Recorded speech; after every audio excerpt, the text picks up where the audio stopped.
Aujourd'hui, la dépression est quelque chose qui est connu. On fait le diagnostic relativement aisément quand on a réussi à mettre en perspective les différents signes que vous évoquiez. Quelles sont les perspectives d'avenir, les perspectives de recherche aujourd'hui sur lesquelles vous travaillez? Alors la dépression, ça touche beaucoup de monde, donc on pourrait penser que ça y est, c'est compris, c'est acté. Et en fait, le fonctionnement du cerveau est très compliqué, il y a des recherches en cours dans beaucoup de domaines. Il y a des recherches en cours dans le domaine de la compréhension du fonctionnement cérébral, alors soit dans la modélisation cognitive, soit dans l'imagerie cérébrale, quelles régions sont vraiment concernées dans telle ou telle situation, et est-ce qu'on ne pourrait pas avoir une action thérapeutique spécifique sur certaines régions? De stimulation cérébrale, de psychothérapie particulièrement ciblée. Ça peut être un des champs de la recherche. Vous avez un champ de recherche thérapeutique, thérapie non médicamenteuse. Quel type de stratégie peut aider à la fois traiter l'épisode actuel et prévenir la rechute? Et puis vous avez la recherche de nouvelles molécules qui seraient soit plus efficaces en cas de dépression résistante, soit qui pourraient agir plus précocement.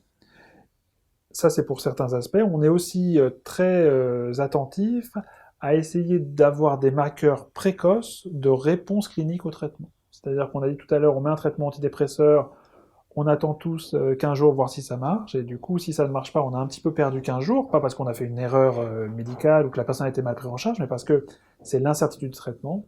On cherche des marqueurs électrophysiologiques, des marqueurs infracliniques, qui nous permettraient de dire, il n'y a pas encore d'amélioration visible, mais on sait que ça va marcher.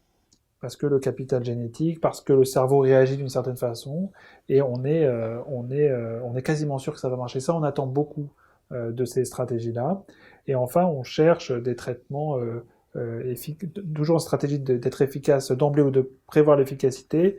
Des études se développent, me viennent à l'idée, l'utilisation de certaines amphétamines, comme la kétamine, où on a des protocoles d'urgence où des personnes très déprimées à qui on a perfusé cette substance vont sortir de la dépression dans l'heure, en quelque sorte.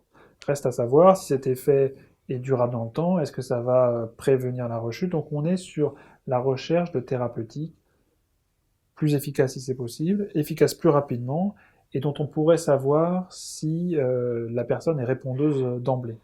Donc ça, c'est les grands champs de recherche qui existent actuellement. Il y en a plein d'autres, hein, suivant l'orientation des équipes de recherche. Mais il y a une littérature constante et il faut rassurer les patients qui souffrent de dépression. On aura probablement des améliorations thérapeutiques à proposer dans les années à venir.